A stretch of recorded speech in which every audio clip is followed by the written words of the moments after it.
আমার ছেলে এই জিনমেং M87 লাইট কন্ট্রোল হোয়াইট কিবোর্ডটা দিয়ে একটু গেম খেলার চেষ্টা করতেছে। ও যে গেমটা খেলতেছে আপনারা তো চেনেন, এটা হচ্ছে GTA 5, এটা ওর ফেভারিট গেম, এটা মাঝে মধ্যে খেলে থাকে।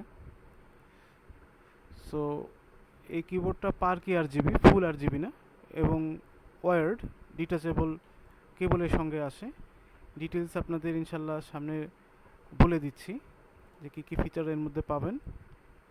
তবে প্রাইস ওয়াইজ এটাকে আমি স্যাটিসফ্যাক্টরি পাইছি ইনশাল্লাহ। আর লাইটটা সামনাসামনি দেখতে আরও সুন্দর।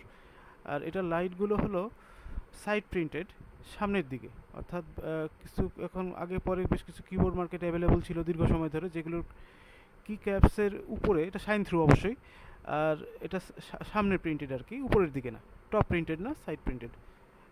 সো এটার কালারটা খুব ভালো লাগে দেখতে, খুব চমৎকার। এটা মোটামুটি আমার কাছে একটা ভ্যালু ফর মানি প্রোডাক্ট মনে হয়েছে আর কি। যে জিনমেং M87 লাইট কিবোর্ডটা আমরা ইনশাল্লাহ এখন আনবক্সিং করব। এটা একটা লিনিয়ার সুইচের কিবোর্ড, পার কি RGB। সো এটার বক্সটা এখন আমরা আনবক্স করতে যাচ্ছি। এটার দাম 2900 টাকা মতো। Now let's see what's inside the box. প্রথমে একটা ম্যানুয়াল দেখা যাচ্ছে। আর জিনমেং M87 এটা হোয়াইট কন্ট্রোল ভেরিয়েন্ট, লিনিয়ার সুইচের, কোকোনাট সুইচ বলে ওরা এটাকে। সেটা একটা ডাস্ট কাভারও আছে কিবোর্ডের সাথে, বেশ ইউজফুল। আর এটা ডিটাচেবল কেবল সাথে আছে, দুটা কি দেখা যাচ্ছে, এক্সট্রা কি। আর এই যে ডিটাচেবল কেবলটা type C to type A, যেটা আপনার যেটা কিবোর্ডের সাথে কম্পিউটারের সাথে কানেক্ট করার জন্য প্র্যাকটিক্যালি, যেতে এটা ওয়ার্ড, অন্য কোনো অপশন নাই। এটার ভিতরে আরেকটা জিনিস দেখা যাচ্ছে, let's see, probably it's a key puller, and yes it is a key puller. তো এই হচ্ছে এর বক্স কন্টেন্ট।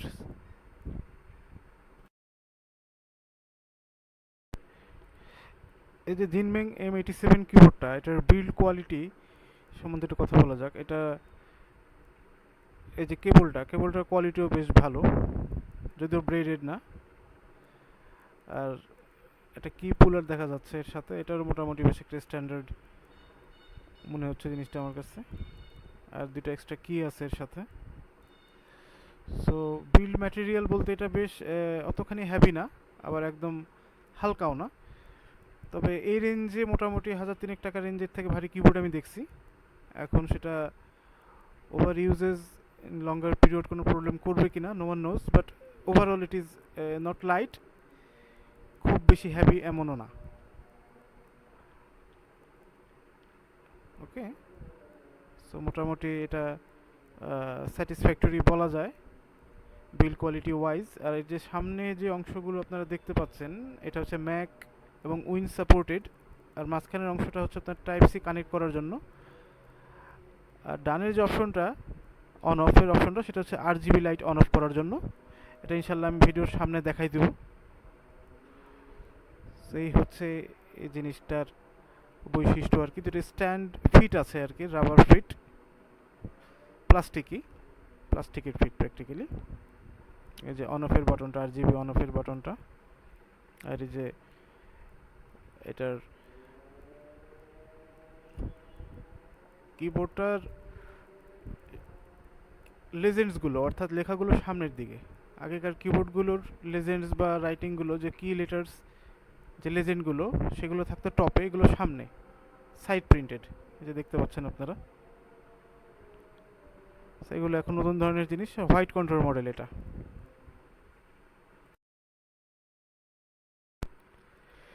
যে জিনমেং M87 লাইট কিবোর্ডটা এখন আমরা কম্পিউটারের সাথে কানেক্ট করে রাখছি। সো এটার কিছু ভালো মন্দ দিক আপনাদের সঙ্গে শেয়ার করার জন্য, যে কী কী বৈশিষ্ট্য এটার আছে। এটার লেজার্সগুলি সামনের দিকে, অর্থাৎ সাইড প্রিন্টেড। এটা আগেকার কিবোর্ডগুলির মতো না, এটা দুটো রাবার প্লাস্টিকের ফিট আছে রেজ করার জন্য। তো ফিটগুলি মোটামুটি স্টেবল আর শক্ত। সো এটা হলো হোয়াইট কন্ট্রোল এডিশন লিনিয়ার সুইচের। এরা কোকোনাট সুইচ বলে অ্যাডভার্টাইজ করে, জিনব্যাং এটা এগুলোকে বলে coconut switch, practically linear switch আর কি, আওয়াজ কম করে। টাইপিং বা গেমিংয়ের জন্য মোটামুটি বেশ পারফেক্ট বলা চলে। এখানে টাইপ সি কানেক্টর উপরে দেখা যাচ্ছে, আর কেবলটা বেশ ভালো শক্তপোক্ত। এখানে একটা বাটন আছে ম্যাক আর উইন সাপোর্ট সুইচ করার জন্য, এটা জিনিম্যাং অ্যাড করছে। আরেকটা হচ্ছে RGB অন অফ করার জন্য। একদম ডানে যে বাটনটা আপনারা দেখতে পাচ্ছেন অন অফের বাটন, এটা হলো প্র্যাকটিক্যালি RGB অন অফ করার লাইট। এই যে RGB অফ হয়ে গেছে, এখন অন রাখলে অন হয়েছে।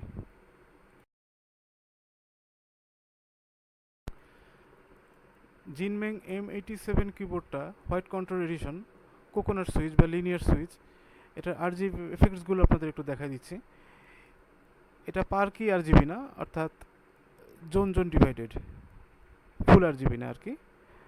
সো এটার RGB এফেক্টসগুলো আপনাদের একটু দেখাই দিচ্ছি। এটার প্রাইস 2900 টাকা মতো, এবং যে লেজেন্ডসগুলি এগুলি সাইড প্রিন্টেড, অর্থাৎ এক্ষেত্রে সামনের দিকে আর কি, ফ্রন্টে। সো আর প্রাইস ওয়াইজ RGB এফেক্টগুলি যা দিচ্ছে মোটামুটি খারাপ না, আমার কাছে বেশ ভালোই লাগছে। আর টাইপের ফিলিংটাও বেশ ভালো বলতে হবে, বেশ অ্যাপিলিং আর কি জিনিসটা।